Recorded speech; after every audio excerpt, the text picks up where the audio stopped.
त्रिपुरा के पूर्व मुख्यमंत्री बिप्लब देब के पुश्तैनी घर पर मंगलवार देर रात हमला हो गया। हमलावरों ने उनके पैतृक घर के आसपास आगजनी की वारदात को अंजाम भी दिया।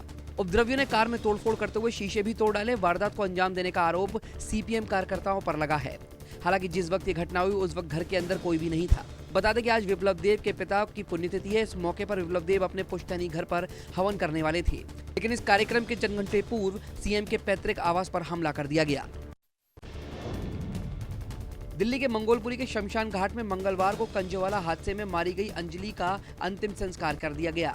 इस मौके पर सैकड़ों लोगों की भीड़ जमा हो गई और लोगों ने अंजलि को इंसाफ दो के नारे लगाए। अंजलि की मां ने आरोपियों को फांसी देने की मांग की। इससे पहले अंजलि के पोस्टमार्टम की रिपोर्ट भी आई, जिसमें रेप की पुष्टि नहीं हुई। हालांकि अभी एफएसएल की रिपोर्ट का इंतजार किया जा रहा है। बता दें कि अंजलि के परिजनों ने पुलिस की थ्योरी पर सवाल उठाते हुए इसे निर्भया केस बताया था और अंजलि के साथ रेप की बात कही थी। पश्चिम बंगाल में वंदे भारत एक्सप्रेस पर मंगलवार को फिर पथराव हुआ। दार्जिलिंग से न्यू जलपाईगुड़ी की ओर जा रही रेल के C3 और C6 कोच पर पत्थर फेंकने से 2 खिड़कियों के शीशे टूट गए। ये जानकारी रेलवे सुरक्षा यानी आरपीएफ ने दी। बता दें कि रेलवे को Vande Bharat express train check करते वक्त पता लगा कि गाड़ी पर पथराव हुआ है। फिलहाल अभी किसी के घायल होने की खबर नहीं है। गौरतलब है कि वंदे भारत पर पथराव की ये 2 दिन में दूसरी घटना है। नए साल की दस्तक के साथ कड़ाके की सर्दी और शीतलहर का असर भी शुरू हो गया है। मंगलवार सुबह ही यूपी के कई जिलों में घना कोहरा छाया रहा। बर्फीली हवाओं से तापमान में गिरावट दर्ज की गई। आज फिर से घने कोहरे के छाए रहने का अनुमान है। मौसम विभाग ने भी 7 जनवरी तक देश के 27 जिलों में घने और कोल्ड डे को लेकर चेतावनी जारी की है। वहीं 31 जिलों में कोहरे के सचेत रहने पर पूर्वानुमान जारी किया गया है। उम्मीद है कि अगले 2 दिनों में न्यूनतम तापमान और गिरावट हो सकती है। ठंड को लेकर शनिवार तक येलो अलर्ट जारी किया गया है। कांग्रेस की भारत जोड़ो यात्रा का आज यूपी में दूसरा दिन है। मंगलवार को यात्रा दिल्ली से चलकर यूपी के बागपत में प्रवेश करेगी। हालांकि राहुल गांधी बागपत से वापस दिल्ली लौट गए। वो रात को बागपत में नहीं रुके। राहुल गांधी आज सुबह फिर दिल्ली से बागपत पहुंचे। ये यात्रा आज सुबह 6 बजे मवी कला से शुरू हो चुकी है। भारत जोड़ो यात्रा शामली पहुंचेगी। इस यात्रा को भारतीय किसान यूनियन और राष्ट्रीय लोक दल का समर्थन मिला है। जयंत चौधरी ने पार्टी को निर्देश देते हुए समर्थन करने को कहा है। आज आरएलडी बागपत में भारत जोड़ो यात्रा का स्वागत करेगी। प्रधानमंत्री मोदी ने हाल ही में ब्रिटेन के किंग चार्ल्स तृतीय से फोन पर बात की। राजा बने हैं पीएम मोदी की उनसे ये पहली बातचीत है। दोनों नेताओं के बीच फोन पर कई मुद्दों पर चर्चा हुई। दोनों देशों के संबंध पर मंथन हुआ। आपसी साझेदारी पर जोर रहा और जलवायु परिवर्तन पर भी विचार साझा किए गए। पीएम मोदी ने मंगलवार रात ट्वीट कर इस बात की पूरी जानकारी दी। पीएम मोदी ने लिखा है कि ब्रिटेन के राजा किंग चार्ल्स तृतीय से कई मुद्दों पर बात कर अच्छा लगा। पर्यावरण संरक्षण, कॉमनवेल्थ जैसे मुद्दों पर चर्चा की गई। एसवाईएल के मुद्दे को लेकर पंजाब और हरियाणा के मुख्यमंत्री आज एक बार फिर से दिल्ली में बातचीत करेंगे। केंद्रीय मंत्री गजेंद्र शेखावत की मौजूदगी में ये बैठक होगी। बैठक में एसवाईएल पर परस्पर सहमति बनाने को लेकर चर्चा की जाएगी। बता दें कि एसवाईएल को लेकर दोनों राज्यों के बीच सुप्रीम कोर्ट में भी सुनवाई चल रही है।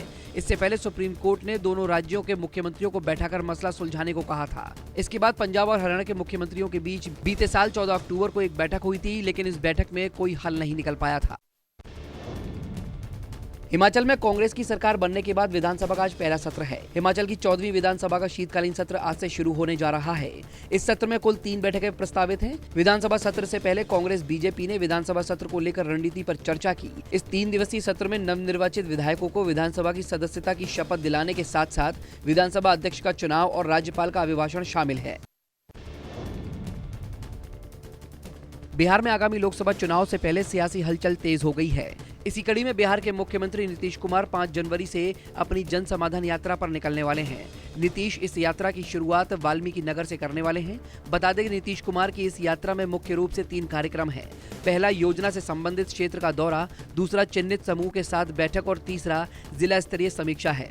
बता दें कि इससे पहले बीजेपी अध्यक्ष जेपी नड्डा ने बिहार में आगामी लोकसभा चुनाव को लेकर बिगुल फूंका और बिहार में कई जगहों पर जनसभाएं की। मध्य प्रदेश सरकार नए साल पर गरीबों को फ्री प्लॉट देने जा रही है। इसके लिए आवासीय भू अधिकार योजना की शुरुआत आज मध्य प्रदेश के टीकमगढ़ जिले से की जाएगी। टीकमगढ़ जिले में 10,500 लोगों को 120 करोड़ कीमत के प्लॉट बांटे जाएंगे और जमीन का पट्टा पति पत्नी के नाम पर होगा, वो भी बिना किसी प्रीमियम के। प्लॉट का मॉडल साइज 600 वर्ग फुट होगा। मुख्यमंत्री आवासीय भू अधिकार योजना के तहत ऐसे हर व्यक्ति को आवासीय भूमि का अधिकार पत्र दिया जाएगा जिसके पास रहने के लिए जगह नहीं है। महाराष्ट्र में आने वाले 3 दिन तक बिजली संकट गहरा सकता है।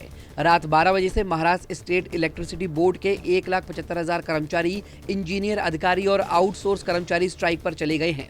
इस 3 दिन के स्ट्राइक में बिजली विभाग के ट्रांसमिशन, डिस्ट्रीब्यूशन और जनरेशन के सभी लोग शामिल हैं। कुल 30 कर्मचारी संगठन इस स्ट्राइक में शामिल हुए हैं।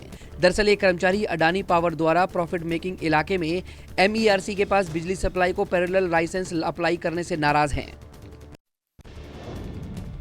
स्थानीय निकाय चुनाव मामले में उत्तर प्रदेश की याचिका पर सुनवाई के लिए सुप्रीम कोर्ट सहमत हो गया है। आज सुप्रीम कोर्ट में इस मामले को लेकर सुनवाई होगी। दरअसल शहरी स्थानीय निकाय चुनाव की अधिसूचना रद्द करने के हाईकोर्ट के आदेश के खिलाफ यूपी सरकार ने सुप्रीम कोर्ट का रुख किया था। इलाहाबाद हाईकोर्ट ने अपने आदेश में निकाय चुनाव पर सरकार के मसौदा अधिसूचना को रद्द कर दिया था। बता दें कि उत्तर प्रदेश सरकार ने 5 दिसंबर को निकाय चुनाव के लिए आरक्षण अधिसूचना जारी की थी।